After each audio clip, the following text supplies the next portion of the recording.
Hey, hi, hello, and welcome to this crazy, dysfunctional episode of The Queer Vision, which we've been lucky enough to sit down with Arden. Arden is not the crazy, dysfunctional part of this interview. It's the fact that we're all in different spaces with different quality and service. So we're going to see how this goes.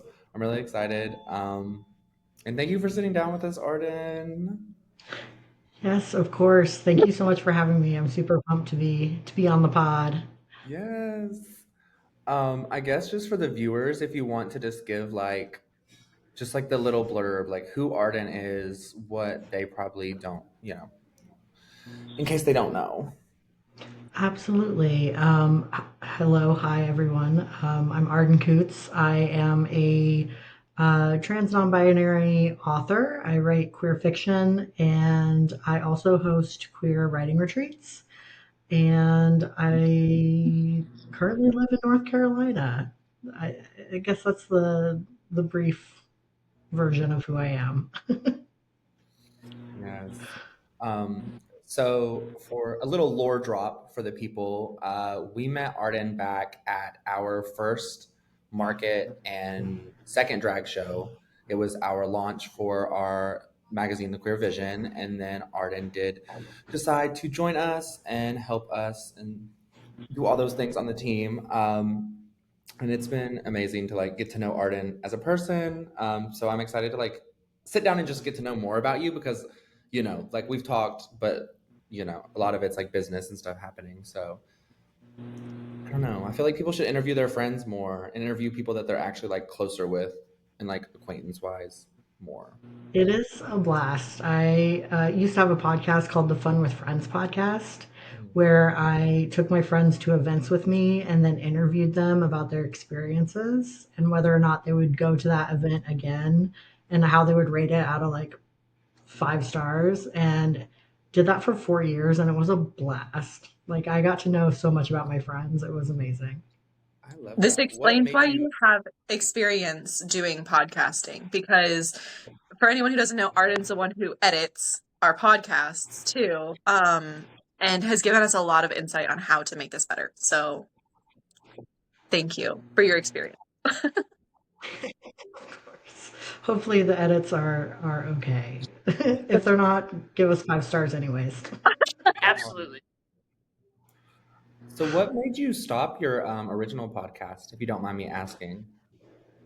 Yeah, I think I did everything I wanted to do with it. I started it in 2018 when I was going through a lot of like mental health stuff. I had literally had a mental breakdown and was prescribed by my doctor to take 45 days off from work, which was amazing uh, because I got to go to therapy for the first time. I think I was 32 at the time, and that was the first time I'd ever done therapy. Um, and decided that I was going to start doing all the things I had always wanted to do that I had been telling myself I couldn't do for some reason. So that included going to all the places in Washington, D.C. where I was living at the time and like exploring and going to events and travel and just living essentially. And so I quit that job that was like ruining my mental health. Started a new job where they actually paid me what I wanted, which was amazing. It was a six-figure corporate job, and I was like, hell yeah, I can pay off some debt. My goal was to work for a year, record my podcast, do a bunch of fun stuff, pay off some debt, and then leave the corporate world altogether and start my own business. And so I did my podcast through that whole process through COVID, which I had to turn towards virtual stuff instead of doing in person events. We did virtual ones, which was a whole new experience. And then I kind of moved, it kind of evolved into a podcast about, um, like during COVID, we interviewed a lot of movie directors because we just started watching movies together. So it kind of evolved into that kind of podcast. And then eventually I was like, I think it's had its moment and evolved as much as it could, and I'm kind of glad I did it. And I still do occasional podcasts now and then on Substack, but I don't try to do one every week like I used to. Mhm. What was your favorite and least favorite things about having a podcast? Ooh, least favorite was probably, um, hmm, I don't know, because I enjoy the editing, especially now that there are like newer platforms and things to use for editing, um, which that just keeps like getting better and better, which is amazing because it makes the process so much faster. I used to sit there for hours just like editing out like every and every like click and breath, and it would take me hours, and I am not like that anymore. But so I think when I first started, the editing was probably the worst part, just because I was like, so it had to be perfect. Everything had to be perfect. And then it sounds like a robot speaking and not an actual person. But I think the thing I enjoyed the most was that it held me accountable and made me actually stick to my bucket list and do the things I wanted to do. Like I went to Scotland, I went to Ireland, I went to Mexico, I did traveling, I went to all these fun events that I wouldn't have gone to otherwise. And I have hermit like tendencies, so it was really good to like push me out of my comfort zone. So I think that was probably the best part of it. Oh, okay. I I like love that that. you've gotten to travel. Like I didn't see that as a possibility with a podcast. But like or like your history, like I feel like I know you mostly as an author. So how was your transition between like podcasting and corporate to being an author? Um, it actually all worked pretty well together because when I left corporate, I was like, okay, now's my time to be super creative and like dive into everything I again kind of want to do. So I like started making stickers and kind of getting into the digital art world. And I've been an author since, well, I've written since I was little. Like I started doing poetry when I was like 8. And so I've always had that like passion to write. And I did writing competitions as a kid, and was super competitive. So, I had to win. I had to win. I had to write the best stories, and loved those competitions. And then got back into it in my 20s after my dad passed. I had like really bad insomnia, and so I was up all night, and I was like, well, I'm awake, so I might as well do something with my time. So I started writing again, and then it just kind of naturally started up again during COVID. I had time. I had so much time. So I was like, all right, I'm gonna take part in it's called National Novel Writing Month, which is NaNoWriMo, which it no longer exists because there was some drama, but NaNoWriMo was a thing. And your goal is to write 50,000 words in a month. And that's like the typical length of a novel. So you're writing one book in a month. And I was like, okay, again, competition. So I was like, I can do this. I can win. And that's how I wrote my first book. I wrote Fall into Midnight in a month, and then it sat for a year. And then I picked it back up and started editing and self published it. So what made you choose romance? Were you just like in COVID, just like reading like as many romance books as I was reading during COVID, and then you were like, you know what, Fall into Midnight, romance, romance, romance, smush, smush, smush, smush.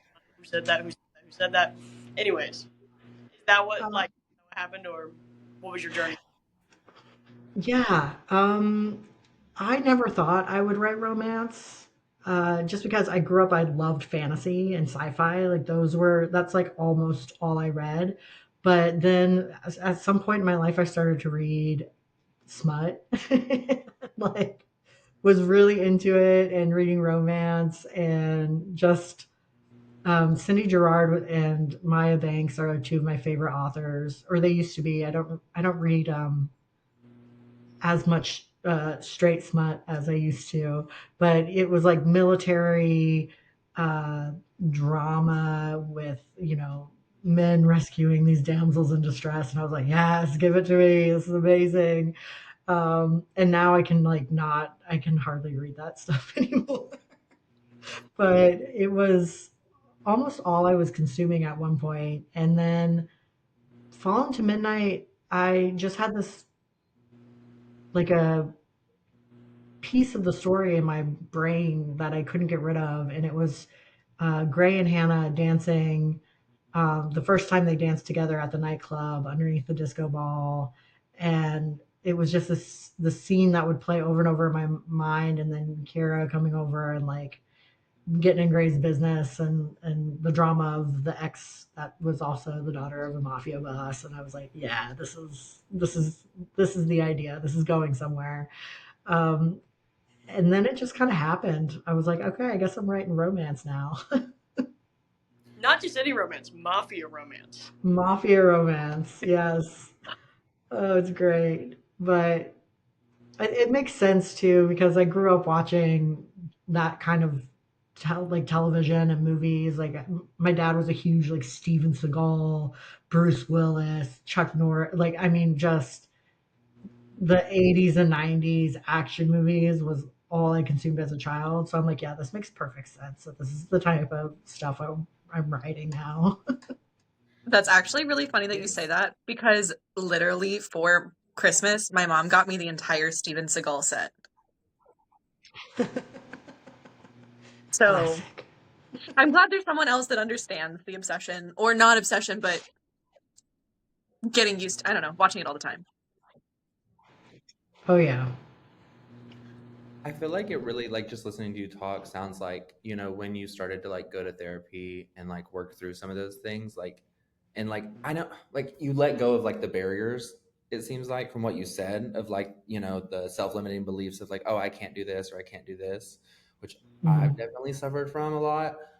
Um, and I just think it's so interesting to like, as you're like retelling it, just see how like the little pieces, like, I don't know, fall into place in a way. And like, life is so weird like that. And I think since you've been editing the podcast, you've probably heard me talk about Big Magic by Elizabeth Gilbert. So of course I'm going to talk about it again. Have you read it? I have, and I wish I had my because I have a copy that is just like bookmarked and flagged, and I've highlighted and underlined things, and yeah, it's a good book. It's really good. Because I love like even hearing about like how you're like, okay, I wrote this in one day and then I let it sit.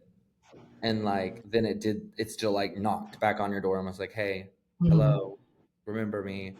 Um, and I don't know, I just love when I see like other artists in whatever form like that let art kind of come through them more. And it sounds like Mhm. from the way that you speak about it that you really do. Like, Yeah, I'm definitely a if I like I always I almost always have like a journal on me because I will get an idea, or like for me music is really important. I make playlists for all of my books, and the music or the playlists are consist of the music I listened to while I was writing the book. So I the love that. songs don't necessarily make sense when you are reading, but to me, that's what inspired a lot of what is happening in the book. And um, I'll like sometimes I'll be driving or sitting somewhere and I'll hear a song and a lyric and I'll be like, oh my God, that lyric is perfect, like the perfect vibe for a book or a certain scene. And then I'll get an idea and then I got to write it down and then it turns into something else. So I would say music is really like my big inspiration when it comes to stories, as well as like dreams. Like I'll have a dream and I have a little dream journal I keep, and I'll write those down if I can remember them. And some of those have turned into stories as well. So, um, but it is kind of like you mentioned, like the ideas kind of come and go, and you just gotta pluck them out of the air and put pen to paper and turn them into something. Otherwise, they'll find someone else. Do you do you put your How do you find playlist? yourself Oh, process? sorry. Go ahead. No, you Go go ahead. first. I think you were Okay. having. Do you put your playlists in your books at all? Like, Even though they don't like go with it, but like, do you like have like a thing at the beginning that says like, this is what I was listening to or something like that? Yeah, I do a QR code at the beginning of every book, so you can just scan it and it takes you to the Spotify playlist. Awesome. And I am working on a short story that is called The Forgotten Playlist. And it's going to be a part of an anthology that um, it's all queer authors, and the prompt was to write about loss. And so the Forgotten Playlist is when an individual finds their partner's iPod. I'm dating myself a little bit, but it's an iPod. In like their sock drawer, and it's a playlist of 7 songs, and the last song is a voice note from them before they passed away. And so each chapter is the title of a song and kind of like takes you through the memories associated with that song. And it is like gut wrenching, and I love it because that's what I wanted. I wanted it to just be like so sad and heartbreaking, and to really give people that feeling of losing someone, and how those moments and those songs can take us back to those times and those places. So yeah, music plays a really big role in pretty much all of my writing.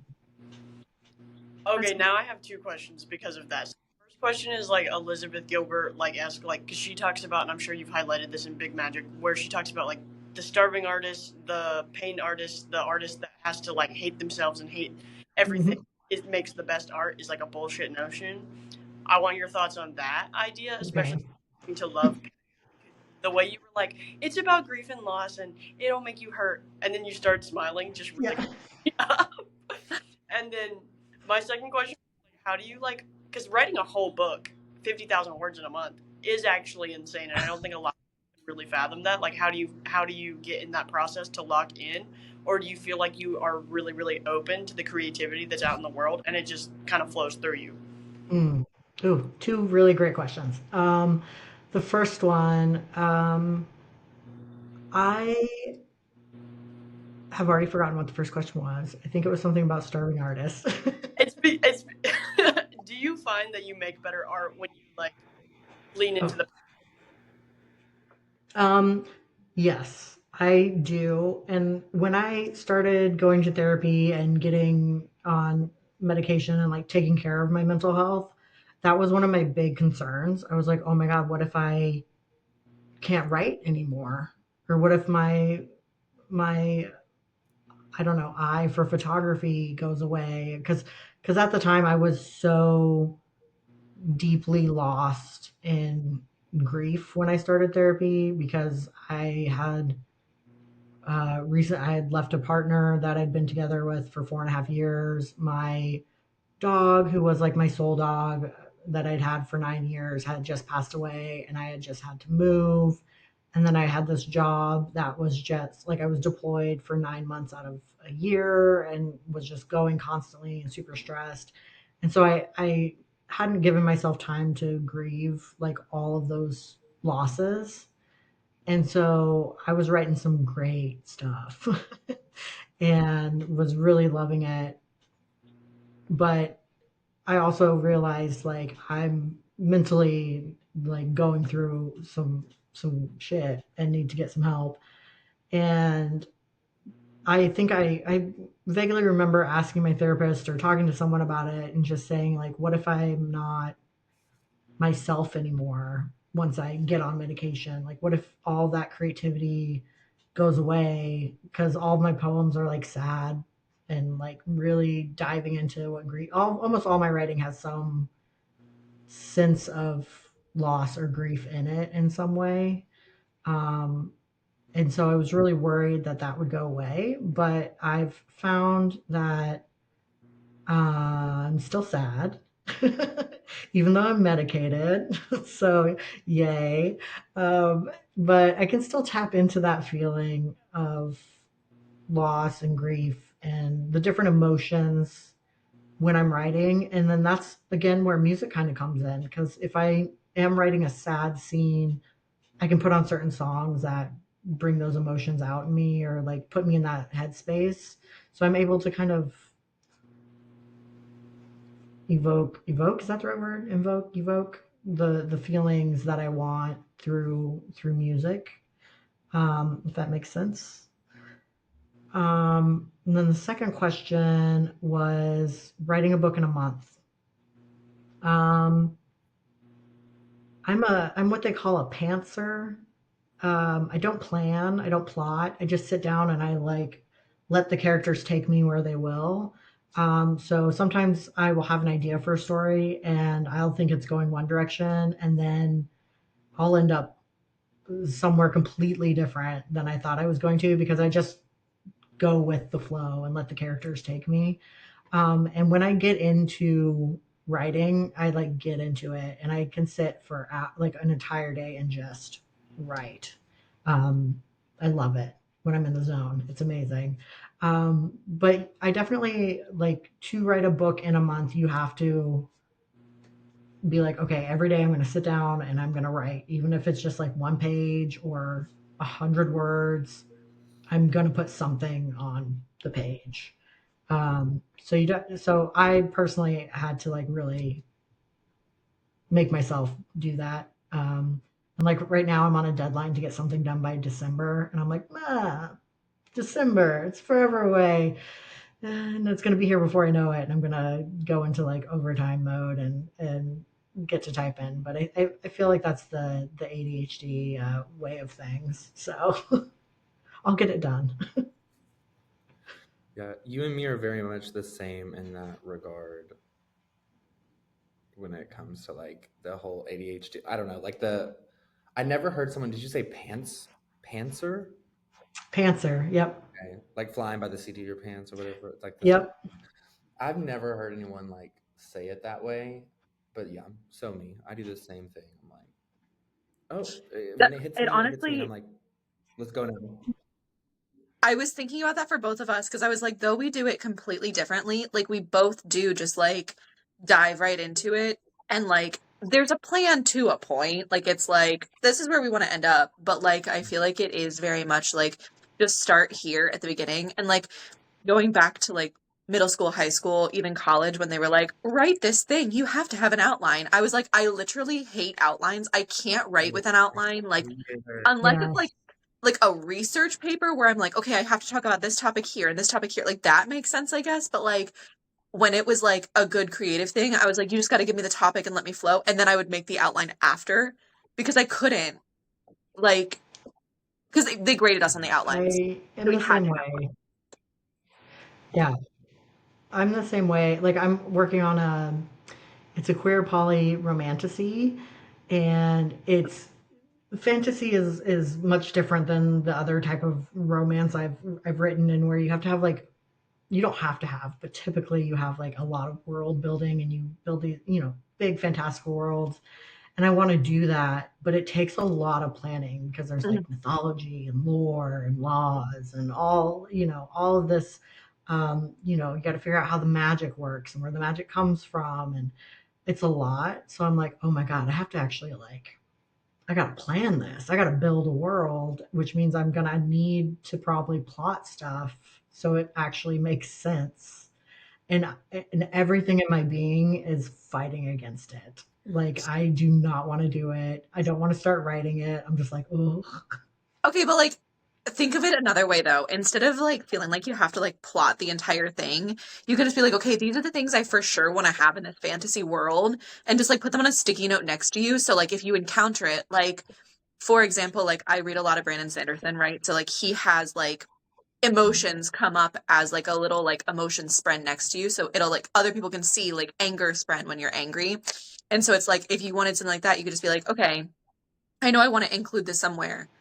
And then the next time a character gets angry, you're like, oh, I can do it. I can just add this thing in here. Like, so then instead of feeling like you have to plan the entire thing out, like that sounds grueling. Don't make it grueling on yourself. yes. I I think I get caught up, and this is, I do this in all aspects of my life. I get really caught up in the shoulds, like what I should do based on what everyone else does. And I'm like that in, again, all aspects of my life, because I am a people pleaser Yeah. to the core. which I'm working on. I'm trying not to be, but I'm very much like, oh, well, society says I should do this, or other writers say I should do this, so I, I should. But I'm definitely working on pushing back against the shoulds. Mm-hmm. It's a process for me, though. I think it's a It's process hard. for everyone, honestly. I mean, yeah. And also, like, when you start to finally, like, let go of it and let go of the shoulds and let go of, like, oh, I need to do this because of this person, like, people notice. And, like, sometimes that's even hard to deal with, because you're going to have certain people in your life that are going to be, like, bothered or, like, I Mm, don't know. Do you get what I'm saying? Like when you start doing something different than everybody else is doing, they're going to be like, why are you doing it that way? Like people are yeah, going to challenge your thought, but innovation doesn't come from not challenging the way things are normally made. yeah. And I would really love to just not give a fuck. Yeah. No, that part, if there was a little button, that would be so nice. It would be great. But yeah, that's definitely, I feel you. Because I think that's something like we all almost are constantly working on. Mm-hmm. Mm, I don't know. I just don't feel like there's a point that you get to where it's just like, okay, I've I don't care anymore. I just feel like unless you're like a morally unsound person, I just don't think it's possible. Yeah. Maybe I'm crazy. No, I feel that no, too. sorry. It was like Right? If it's- waiting for someone to speak. um, I definitely, I've heard, I've heard rumor that once you hit like 40, you really stop caring what people think. And I'm getting close to 40, so I'm like, all right, maybe one day. But I think it's really just I need to make um I kind of need to just say fuck it and not give a shit anymore, which is really easy to say, but it's harder to do. Especially now, like I'm moving back to like a place where everyone cares about everyone else's business, and so I'm like, oh god, I'm really gonna have to try hard to not care. But it's probably gonna take a pretty big toll on me mentally, but it's kind of a good opportunity, I think, to kind of push myself and see if I can Yeah, I feel like that's not care. yeah, I feel like that's something that like we all have to do to a point because like we can't you were saying like we can't just stop caring because like the whole point of our beings is to care about other people, right? But like I think there's that separation. I think this is like something I've learned about at least like me and Chloe when we talk about stuff. It's like we have to care to a point, but we can't care so much that we stop doing what we're doing, right? And it's like the word that you were talking about, like the should, like who says we should? Who, what do they have the right to say we should? And like one thing my therapist told me Right. a while ago was like, why are you taking advice from a person whose life you don't want? So like, yes, obviously you can look for inspiration from like other writers who are where you want to be, but like they will almost always, if they're good people and good writers, they should almost be like, hey, this is what I do. This is how I got my inspiration. This is how I do my stuff because this is how my brain makes sense. But like they're also creative people too. So like if you learn something that works for you, like just sitting down and diving in, do it, right? Like that's not going to work for Brandon Sanderson, but it'll definitely work for you. You know what I mean? Like, I was gonna say, like, oh, going back to like what I did say, I do think that people can get to a point where they do not care less, but I think it's like an active choice that we have to do yeah. daily. You know Hmm. what I'm saying? And I'm sure, like, habit building, whatever. Eventually, you get to the point where it's like, okay, less of like I need to intentionally and yeah, like do this. Um, but I sorry, feel like just it wanted to comes from circle back to that thought. prioritizing yourself. Like I see what you're Yeah, saying because I think exactly. it definitely comes to like, okay, I spent my 20s doing what other people thought that I should to get to these benchmarks by this time, and then I spent my 30s figuring out what I wanted my benchmarks to be and how other people thought I should do it. So maybe by 40 people are like, okay, well none of those things worked. I work for myself. I only love myself so much. Like I can love myself so much. I need to do these things. for me. I think that's kind of where it comes from. But at the same time, it's never going to not affect you when people look at you and say, why are you doing it that way? You're being stupid. Like, it's still going to affect Mhm. you. But at some point, you're going to look at it and be like, this is what works for me. And like, I think you're figuring that out. Like, all of us are figuring it out. But how well is the question. Yeah. Yeah, skipping just in case it decides to crap out. Hmm? Huh? Skipping ahead just in case my phone decides to crap out. No worries. I know the type of potato I like. You do? You have your answers locked and loaded? Well, yeah. Yeah, I like a baked potato, fully loaded. we're getting in there. Okay. Yeah. That part. Do you want I to ask the also other love a question in case? baked. Oh yeah, what's your favorite meal? This is hard for me because I'm like a grazer, so I just kind of like nibble on things throughout the day. But you put a good like charcuterie board in front of me, and I'm in heaven. If that's a meal, that's what I pick. Mhm. And I Oh think my it's With just God. with like a bubbly rosé. Oh, That good. sounds I'm good to delicious. go. I actually I recently love found a Yeah. combination that like worked so well that I never would have expected is a green apple, like a sour green apple with Takis. Like you take a bite of apple and you take a bite of Taki. Oh yeah. A little sweet and spicy. A little sour. you crack me up. It's literally the It I does. could best. see that. I could see Thank you, Arden. I just love how you're like charcuterie board, green apples, and Takis. that. And I'm I'm a sucker for like a pepper jelly. You put a pepper oh, jelly on a cracker with some meat and cheese. Like, oh, Oh, come on. I like an It's orange perfect. with Swiss cheese. Perfect. Not a fan of Swiss cheese, but yeah. Okay, I like I'll forgive you. Swiss cheese. I have All cheeses are perfect, in my opinion. I could talk about cheese. Yeah, I was like, listen, if you wanted to start a podcast about cheese, count me in. We should write a listen. children's book about Someone earlier cheese. today at work. Oh, all the cheese. Anyway, back to the Don't interview. play. So, Arden. Yeah. Yeah, hit me with some more questions. I'm ready. Let's go. Okay, so you mentioned you're moving, and you mentioned that it's not going to be like a great mental thing, but you've also said previously when we've talked that you're kind of a little bit excited about it in a different way. What, Yes. and obviously you don't have to get too deep into it, but like, what is the experience like to be moving, to be dealing with all this stuff? It's definitely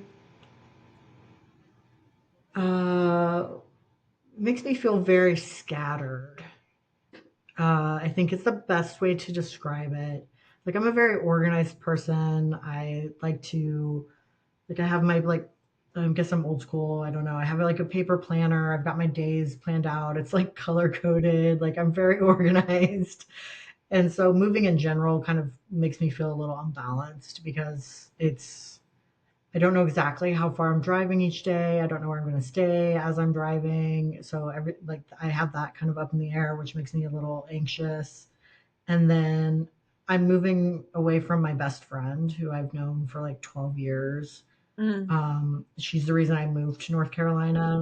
And so knowing that I'm going to be so far away from her, and she's been kind of like my constant for the last 12 years, makes me a little again kind of like unsettled. I'm like, okay, my person is no longer going to be by me, so I'm going to have to figure out other ways to like stay engaged and stay in contact with her because it's easy to like fall out of contact with folks when you're not in the same area.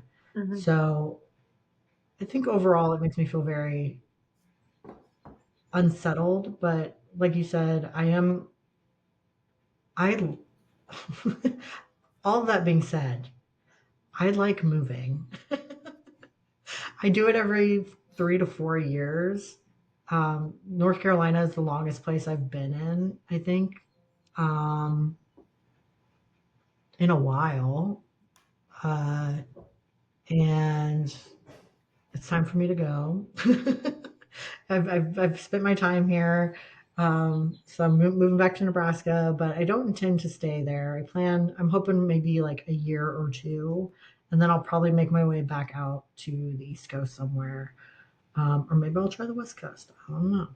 But um, I like moving because it gives me the opportunity to really like reassess myself when I get somewhere new. Mhm. Like, do I want to reinvent myself? Do I want to like pick and choose pieces of who I am that I want to carry forward? Um, yeah, so it's kind of a fun time. And I get to purge and get rid of a bunch of shit, which is great. No. What did you say your zodiac sign was again? A Libra. Okay. Okay, work. I can see that. Yes, I'm very much a Libra. Yeah, that I really do. I understand you on like the being able to like purge stuff and like reinvent yourself too. I think like on the opposite end of that, like I'm very like that is my coping mechanism. Like it's what I'm still working on, but like it's like, oh, when things start to like get a little bit too much and I'm like, oh, I feel like things need to change. But like my go-to is always like, okay, I need to move. I need to get rid of this whole wardrobe. I Yeah, need to like yeah, burn it down. And that's very fire sign of me too. But I'm always like, burn it down and rebuild it. Like, That's um, crazy because I feel like I'm the exact so I, opposite of that. So Arden, you're somewhere in the middle of both of us because I am very much like I don't like moving. I like being able to like set my space and be able to like feel at home and like knowing that I'm gonna have to leave in a couple years because my boyfriend's in the military and he's probably gonna get stationed somewhere else is like, well, then I don't want to do all those things to this house because it's not permanent. You know what I mean? Like, so it's so weird. Like, I yeah, feel very unsettled even knowing in a couple years I'm gonna have to move. Like, I can't. Oh, mm-mm. yeah. I definitely like to, like Cody said, I like to burn it to the ground every now and then. But I've also started realizing that that is also my coping mechanism. Like when shit gets hard, I'm like, fuck it, I'm packing everything up, I'm throwing everything away, I'm gonna move somewhere else, I'm gonna start new where nobody knows me. It'll be great. And I almost did that earlier this year, or the end of last year, early this year. I was like, I'm just gonna move to Maine. I'm gonna like get out of here. And thankfully that fell through because I don't think that would have worked very well. But this one is definitely not, um, it's not necessarily by choice. This is kind of out of necessity. So it's a little bit of a different vibe, I guess. Um, and I'm used to, when I was younger, I always giggle when I say that. It kind of makes me feel old. But when I was younger, I would say like 90% of the decisions I made were out of fear and out of kind of that energy of I have to get out of here. I gotta go. I've overstayed my welcome. Like my anxiety would get so bad, like my social anxiety, where I would be like, oh my God, I literally have to flee this town that I live in because I said the wrong thing to one person. Like my social anxiety used to be like so bad that that is what drove me. And so now I can kind of recognize that anxiety and that vibe and be like, okay, everything's fine. Yes, you were goofy and said the wrong thing to one person, or you think you did, something silly that everyone's going to remember. And the reality is nobody's paying attention, so it's fine. But it's taken me well into my 30s to finally be able to like say that to myself and be like, yeah, I don't have to move because I said something goofy to somebody. Like it's okay. But yeah, this upcoming move is definitely one out of necessity. Mm. So eh, I'm torn about it. and also like not to trauma dump on your podcast, but like I think it also just it has partly to do with like my childhood and like for me personally, like that's probably the difference. I say like Dr. Eckhart Rosenberg, which I don't know all. your childhood either, Rebecca, but like, I don't know, for me, I think like we do, it's like, oh, like this is my safe space. And I think that's something like in my own self I'm working on still, is like building that safe space, because when you haven't had a constant safe space in your life, it's like hard, Hmm. like make one for yourself. That's true. I Yeah, did and have a I'm better like childhood. constantly, yeah, and I feel like I'm like, It's just the what's way happening? that's all she said. She said, "Yep, mine was better." Oh, because I saw Arden talking, so I was like, let me stop. Anyway, I'm sorry, the There was delay more. is real. The delay is killing me. I can't. Okay, no, I was gonna say, like, Chloe, I've heard some of the stories that you've said about your childhood, and like mine was definitely more stable, so it makes sense. But like, I yeah, just saw Arden start to talk, and I was like, I'm gonna like shut the up. tea. No, no, no. Yeah. Um, I'm definitely with Chloe. Like I did not have a good childhood, and I definitely am always, I think, looking for a sense of security and community. That's why community is like such a big thing for me, because I don't think I didn't have a lot of that growing up, um, and always felt like I was an outsider and kind of I was different, but I didn't know how I was different, and I didn't like know how to communicate those feelings. So I was just like I was just super sad all the time as a child, and I think as an adult, I definitely look for I want to build communities. I want to get out there and bring people together and find Mhm. connections and network, and I think that's why a lot of my jobs have turned into that, whether I intentionally do it or like subconsciously just kind of build things. It brings me a lot of joy, and I love kind of like bringing people together. But I still feel like I'm looking for like my people, my community, um, and that's one of the reasons why I'm kind of looking forward to going back to Nebraska, because I am going to be moving in with one of my siblings, and like my whole family's there except for like one of my brothers. So I feel like it's a good opportunity to kind of reintroduce myself to them and get to know them, and for them to get to know me as I am now, and not as we were the last time we like spent a significant amount of time together, which was like when we were all in our teens. So I'm looking forward to that. I think that's going to be interesting. I'm kind of approaching it as like a little bit of a science experiment. So, but we'll see how it goes. But I think it'll be good. What is the age gap between you and your sibling? And So I've got four siblings. I've got an older sister who is in her late 40s. My brother is turning 40 in like a couple of days. I'm 38, and then I've got a 35 and a 30. So we're all getting up there. fairly close though, so like you kind of can have stuff in common. Yeah. Megan. Yeah, yeah, we'll see. I was just gonna ask because you said something that I really loved. That you said that the older you get, the less fear you have. And like I think it was I Mhm. want to say Nina Simone that said that like true freedom can't be or like can't be felt until there's no fear, until you have no fear, something along those Mhm. lines. And I feel like social anxiety is just another fear. But if you're treating going back to see your family like a science experiment, do you have any fear that it's gonna like explode, or is it more like a science experiment like a baking soda volcano, like a low stakes science experiment?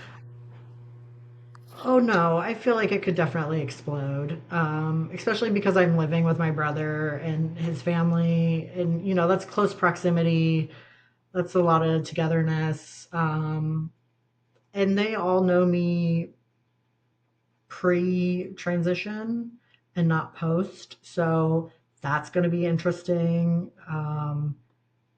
Like I'm going into it hoping everyone's cool with everything, because we've not really had conversations around it. It's just kind of been a thing that they know has happened, and that I've talked to my mom about it a little bit, but like my younger brother, not so much. Like we've not sat down and just been like, okay, I'm going by Arden now. These are my pronouns. This is what's up. Like this is what I'm going through and who I am now. So we haven't had those conversations. I don't know if that all kind of like happened naturally. Um, I don't know if he will call me by my new name or my name, my preferred name. Um, so it's all things that are gonna, we're gonna have to work through, and my hope is that everyone will be very open to it, but it could be the opposite, in which I will just have to work harder to expedite my journey away. It seems like you feel hopeful about it though, because I think like there's like some like self assurance that you feel like even like I think that's comes with like a lot of queer people in general is like when you come out, whether people are like homophobic, transphobic, whatever it may be, you're a more likable person when you like yourself. You're like easier to be around because you like yourself and you've done the work and the therapies. So like even if they use the wrong names, they might just get along with you better just because you know who you are. Yeah, and I think that that might actually be the bigger change for them to get used to is me being just more comfortable with who I am and more confident. And while I still do have like anxiety and social anxiety, especially, it's not at the level that it used to be. And so, yeah, I think that's Megan. You're so smart. But I do think that might be a bigger change for them to get used to than my name or like my physical presentation. Yeah, and going back to what you Sorry. were saying earlier, and you were talking about how like you are still trying to find your community and do all that stuff. Like obviously you're going to be looking forever. You're going to be finding new people to surround yourself with that love you and care about you, right? But I feel like you have already made such a good community. Like you know everyone. I mean, you are the reason that we know so many people and we have had those connections. So like though it might not feel like you're there yet, like I feel like you are going into this situation with a good group of people behind you that will support you if you're like, I'm having a bad day because this happened, or because like they slipped up and said like my dead name, like that kind of stuff. Like you have the tools to deal with that now that I don't think you have had before. I mean, knowing your past a little bit. Yeah, and that's something when I first decided, I guess, or realized that I was going to have to go back to Nebraska. I had like a full panic attack, like hyperventilating all night. Just, it was bad because I was like, oh my God, this is, I have failed. I'm a failure in all the things I wanted to do with my life. I'm going back to live with, my brother. I can't find a job. It was just like all this stuff. And I was just like, oh, this is like, I'm trash. And so I had my moment, had my panic attack. Next day I was like, okay, like let's reassess. Let's think about the positives and how this time is going to be different than last time I was there for a long period of time, which I'm like, okay, we have cell phones now. Didn't have those back then, back in the day. So I'm like, okay, I can easily reach out to people, easily connect with people. We have Zoom, we have the internet. Didn't have that, back when I was a teen. I have a car. Didn't have one of those back in the day. So like I took a moment and I was like, okay, I have all these tools that are readily accessible to me that I can use to connect with people. And that's going to make a huge difference in how I kind of stay motivated and stay on top of my own happiness and mental health while I'm back in Nebraska. So I think, yeah, it's gonna make a massive difference. And like you were saying, Becca, like I do have people that I can connect with through those avenues. So knowing that makes it a little easier. And I also just want to point out that, like, I think, like, a big part of Queer Alina is that, like, smaller towns and, like, southern towns queer communities are some of the most powerful because it's a few people in a small area that are very, very, like, happy to meet other gay people, essentially. Mm-hmm. So I think that's going to be, like, a cool thing about Nebraska as well. And there's, like, always, like, local libraries with book clubs and those types of things. And you're already so good at making those connections anyways. So I think it's honestly, like, I'd be more, like, excited. I mean, I would be nervous, but Yeah, I've definitely thought about that because I was like, oh, like I can create things while I'm there. Like if I'm thinking about like, the kids who are queer in high school in Ainsworth that probably don't have any kind of groups or anything. I'm like, that would have been wonderful to have someone to talk to or like a after school group for queer kids or something. Like I could create that. Like I can build that there, um, and kind of build the things that I didn't have, those resources that I didn't have when I was going to school there. So I'm definitely approaching it from that kind of viewpoint. Um, and have already started like poking around and like seeing what's going on in like the bigger cities like Omaha and Lincoln just to see like, okay, when's their pride? Like, what are they doing? Like, can I make a trip to Omaha for pride and can I get involved that way? Or, like, so I've started kind of looking around and seeing how I can get involved once I get there. So I definitely think there will be a lot of opportunities and I am very excited for that part of it. I think that's going to be really great. Yeah, things like that really are like a double-edged sword. Like it's so exhilarating and nice, but then like you have to let go of a little bit of control, and lean into the unknown, which is scary, but it does seem like you have a good head on it and a good that that what I was gonna say earlier when you all were talking, I was like, it's the Libra. It's the Libra because like I can hear it in you so much, like how you're like you can really see all the like sides of things, and I think you're really good about that even. And I mean sometimes you can see the side and still be like, okay, that's not okay, but Mhm. it's still good that you're willing to like hear people out. And I think that's going to help you, especially going back into this new like environment with like family that maybe you haven't, like new terrain you haven't really crossed, being able to be confident and comfortable enough in yourself that you're like, okay, I know who I am. Let's have these difficult conversations. Let's work through it and figure it out. um, yeah, that's just, you should be proud of yourself for that because I feel like a lot of people, Oh, that's not, it isn't easy, you know? yeah, thank you. Yeah, I definitely um, think that if me from even like 3 or 4 years ago were moving back, it would be an entirely different situation. Because I have grown so much in just like the last 3 years that I do feel like I can stand up for myself and have those conversations. And um, I always try to approach it from like an educational point of view, which sometimes works and sometimes doesn't. Sometimes people just want to be assholes and that's their goal. But sometimes people just, they don't know. They're just curious and they want to ask questions. And often they're scared to because they don't know if like I'm going to react in a negative way. And I'm always like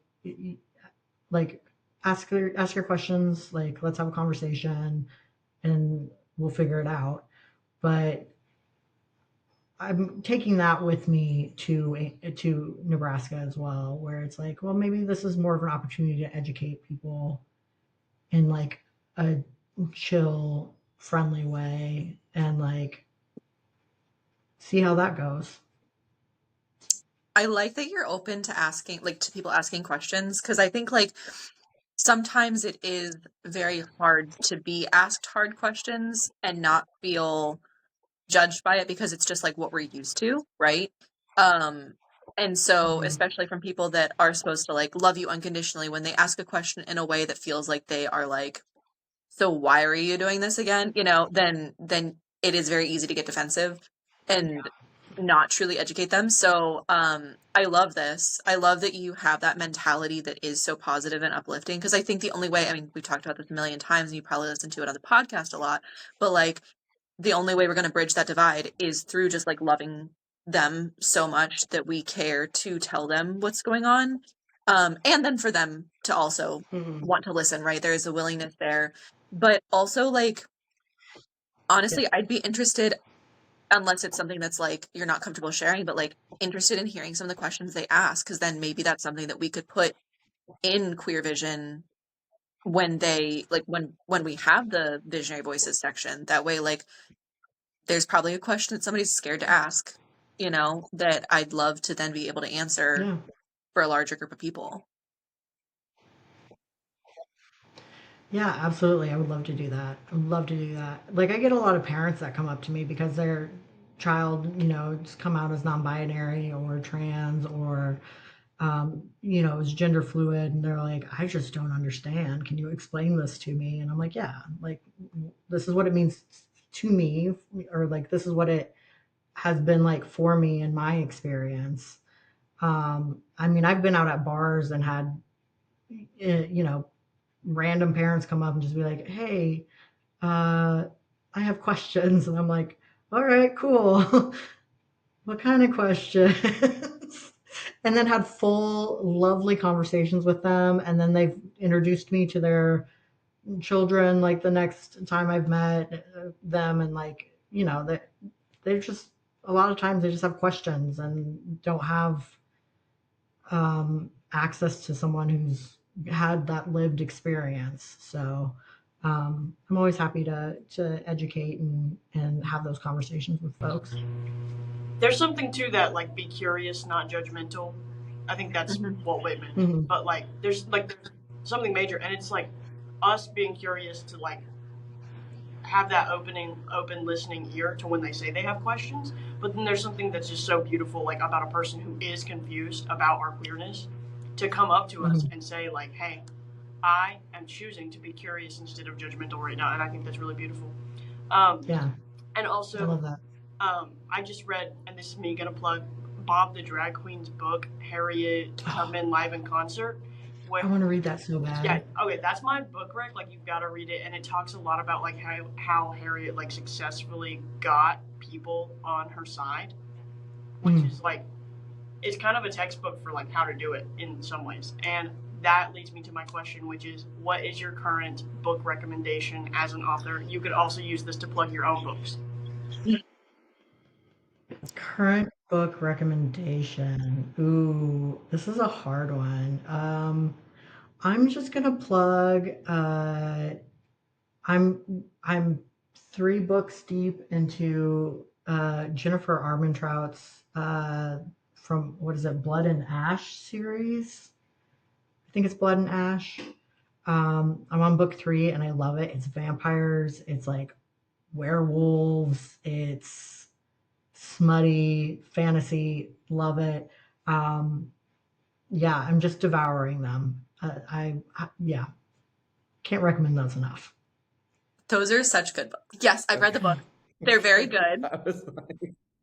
I didn't love the last one because like I'm not a fan of the books where it's like this person's special and nobody else could ever be this thing. You know what I mean? Like I'm very much like I like the this person is in the right spot and like takes the opportunities to be like the special person. I'm fine with that. But like I don't like the and this person is a god and this person actually is like some special type of god that no one else is. So like that, like those types of things definitely get me. So like you're in the 3rd book now, you know, they one up every single and time. they're kind of obvious in this book series. Yeah. Yeah. Exactly. But they're really good. I did enjoy it. Do you mean the hero's journey? Huh?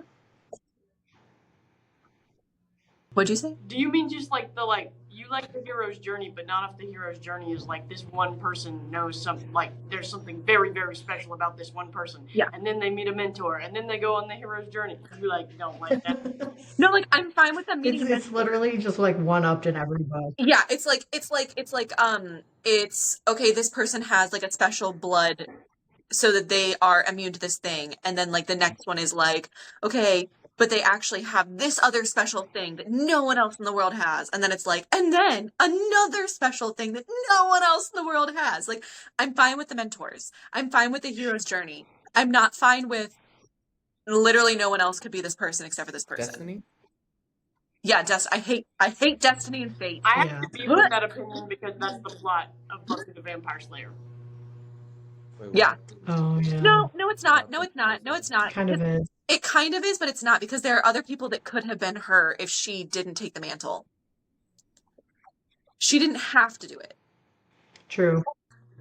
Okay, I'll accept that. Poppy Yeah, is like because a of the one of a lore in kind. season 7. Fine. Yeah. So, okay. But anyway, also we're getting like over an hour, so I wanted to circle around to you're a writer and have you plug your socials and your website. I have not. So yes, I do write smutty-ish queer romance, romantic suspense. I have a series out, the fall series. It's 5 books. A prequel that is a novella called Before We Fall, and then book 1 is Fall into Midnight, Fall into Me, and We All Fall, and then the cherry on top is the holiday novella called A Nightclub for the Holidays. It's probably my favorite out of the series. It's just very cute and, with a little danger and a little smut. It's fantastic. But you can find me on social media. I'm pretty much everywhere at Arden Coutts. That's ARDENCOUTTS. And if you're interested, if you are a writer of any genre, any experience level, I do writing retreats for queer authors as well. And you can find those at wanderingcreativelife.com. Make sure, out of all those social media platforms, that you friend or connect with Arden on LinkedIn, because Arden has been killing it on LinkedIn recently. Arden is slaying the LinkedIn game. Arden has I good mean, experience and is slaying LinkedIn right now. I am trying. LinkedIn is my new playground, so I'm dabbling in LinkedIn. Okay. Well, I feel like we could continue to talk forever. Was there anything else that you wanted to touch on specifically? Um,